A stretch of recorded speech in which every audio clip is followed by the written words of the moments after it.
Bismillahirrahmanirrahim. Assalamu alaikum my dear maths channel aspirant. So today's topic of the video is factorization का ही part. अब किसी हम factorization कर रहे हैं quadratic expression की.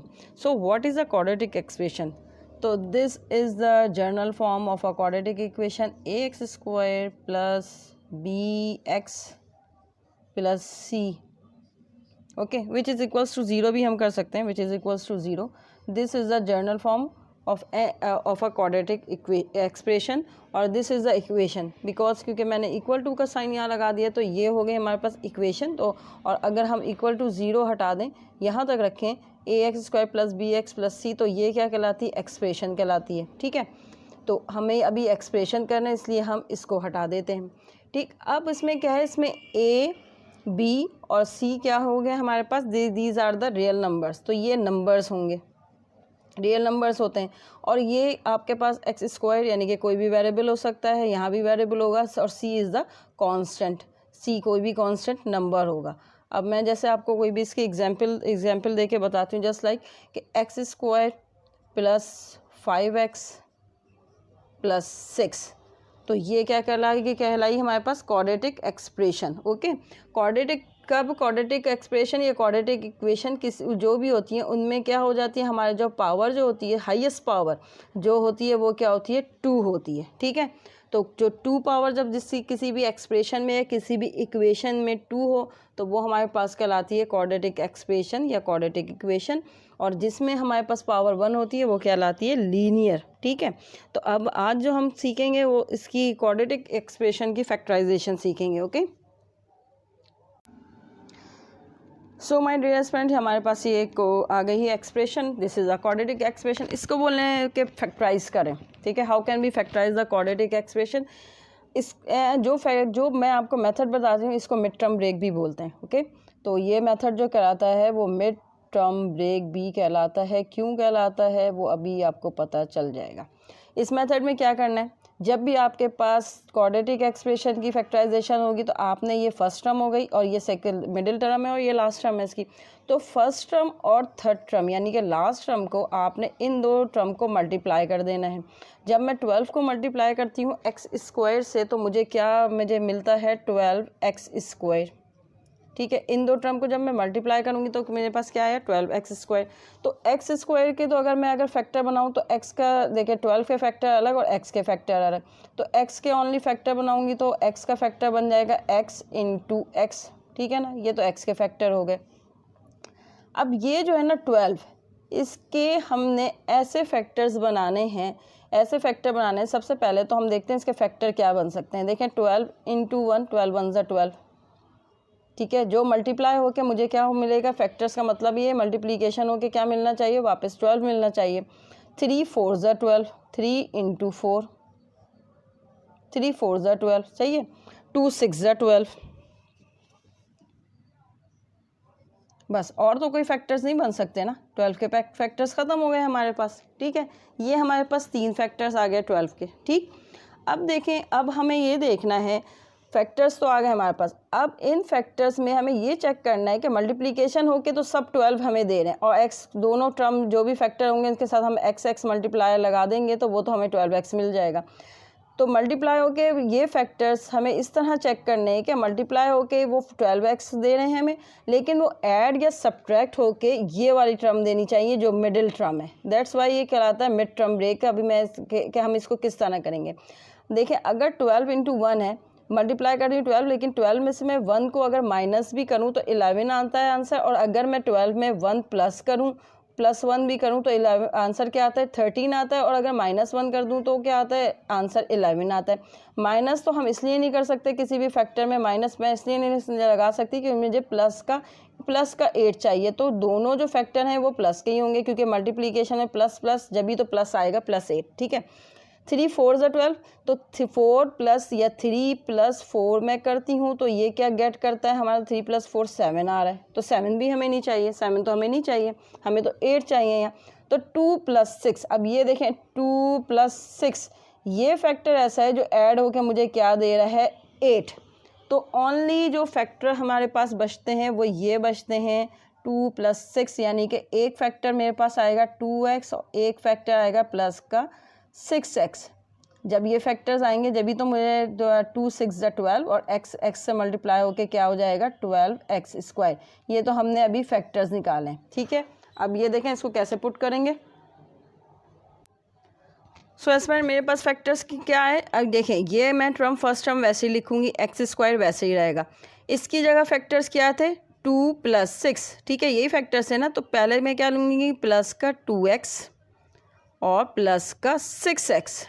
ये फैक्टर्स हुए किसके, ये that is called mid term break, क्योंकि मिड टर्म को हमने ब्रेक करके लिखा है इस तरह, इसलिए ये जो फैक्टराइजेशन है वो मिड टर्म फैक्टराइजेशन भी कहलाती है। दो नाम है इसके, ठीक है। तो ये मैंने 8x को ये इस तरह करके लिख लिया, टर्म्स में ब्रेक करके लिख दिया, और +12 हमने वैसे ही लिख देना है, यानी कि फर्स्ट टर्म और लास्ट टर्म वैसे ही लिखेंगे, मिडिल टर्म को हमने जो फैक्टर्स बना है वो करके लिख देंगे। अब देखें वापस वही चीज़ आ गया, जब 4 टर्म्स आ जाती थी लास्ट वाले लेक्चर की तरह, जब हमारे पास 4 टर्म्स आ जाती थी तो हम क्या करते थे 2 पेयर्स में ब्रेक करते थे और उनसे कॉमन निकालते थे, this 2 terms and these 2 terms. हम इन 2 टर्म्स में कॉमन निकालेंगे और कॉमन्स के बाद अगर हमारी ब्रैकेट सेम आ गई तो इसका मतलब है कि फैक्टर्स भी ठीक है और कॉमन भी ठीक है, ठीक है। तो अब मैं इन दोनों में चेक करती हूँ तो क्या कॉमन आ रहा है। अब आपको पता चल गया, कॉमन लेना आपने सीख लिया। दोनों में x मौजूद है, x कॉमन आ गया हमारे पास। जब x कॉमन आ गया तो यहाँ क्या रिमेनिंग बचा x, और यहाँ से x कॉमन जा चुका है तो ओनली +2 बच गया, ठीक है। ये हो गई एक ब्रैकेट हमारे पास। अब इन दोनों में चेक करें, वेरिएबल तो कॉमन नहीं आ सकता क्योंकि ओनली यहाँ x है, यहाँ कोई भी x मौजूद, कोई भी वेरिएबल भी मौजूद नहीं है।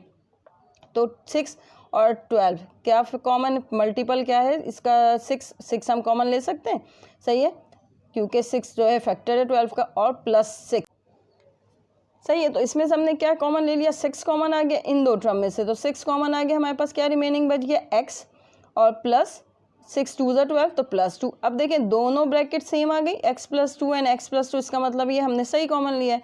तो हम x + 2 को क्या करते हैं एक ब्रैकेट में लिख देते हैं, और जो रिमेनिंग बचा हुआ होता है x + 6 ये भी हमारे पास एक ब्रैकेट में आ जाता है। तो this is the called mid term break factorisation. ये दो हमारे पास 2 फैक्टर्स आ गए किसके, क्वाड्रेटिक एक्सप्रेशंस के, ठीक है। So as far in the other example, अब हमारे पास एग्जाम्पल जो है, अब हमने क्या करना है इसको प्रैक्टिस के लिए। अब फर्स्ट टर्म क्या था, मैंने बताया आपको फर्स्ट टर्म को मल्टीप्लाई करेंगे लास्ट टर्म से। अब देखें फर्स्ट टर्म मल्टीप्लाई हुई लास्ट टर्म की, तो x² -6x से मल्टीप्लाई हुआ तो क्या आ गया हमारे पास -6x²। अब ये 6x² को हमने ब्रेक करना है ना, 6x² के हमने फैक्टर्स बनाने।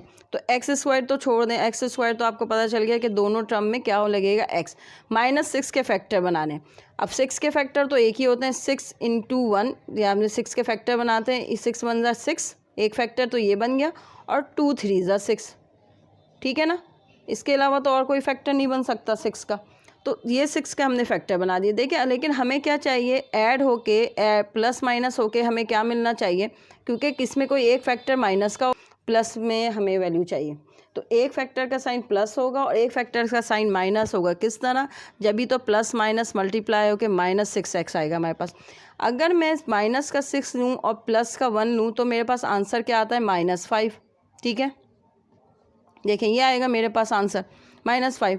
तो -5 तो मुझे नहीं चाहिए, ऐड होके मुझे क्या चाहिए यहाँ पर, जस्ट 1 चाहिए मुझे। तो मुझे कौन सा फैक्टर यूज़ करूँ, मैं अगर देखूँ कि 2 और 3 में, 2 और 3 और -1 और चाहिए भी मुझे किसका, प्लस का 1 चाहिए। तो 2 3 ऐसे फैक्टर हैं, अगर इसमें मैं -2 लूँ और प्लस का 3 लूँ, ठीक है, तो इसको ऐड होने के बाद हमारे पास क्या बचता है, प्लस का 1, ठीक है। ऐड होने के बाद प्लस का 1 आएगा यहाँ से, जो कि हमारा ये वेरीफाई कर रहा है इसको कि यहाँ 1 है कोफिशिएंट। 1 कोफिशिएंट हम लिखते नहीं है, लेकिन हमें यहाँ समझाना है आपको कि फैक्टर ऐड होके 1 आ गया हमारे पास, और प्लस माइनस माइनस, और 2 3 ज़ा 6, यानी सो एस्पेरेंट ये जो फैक्टर है हमारे पास -2 और +3, ये सेटिस्फाई करता है हमारी एक्सप्रेशन को, क्योंकि जब हम मल्टीप्लाई करते हैं 2 3 ज़ा 6, प्लस माइनस माइनस मल्टीप्लाई होकर -6 हमें मिल रहा है, और ऐड होके हमें क्या मिल रहा है, 1 के साथ। जाहिर सी बात है दोनों फैक्टर के साथ हम जब x लगाएंगे तो 1 एक जब फैक्टर आ जाएगा हमारे पास, तो ऐड होके हमारे पास वो क्या देगा हमें, x, ठीक है। तो ये तो सेटिस्फाई कर दिया इस फैक्टर ने। अब इसको मज़ीद सॉल्व करते हैं। सो हमारे पास फैक्टर्स क्या आ गए, हमने फर्स्ट टर्म वैसे ही लिखते हैं, x² वैसे ही आ गई, +2x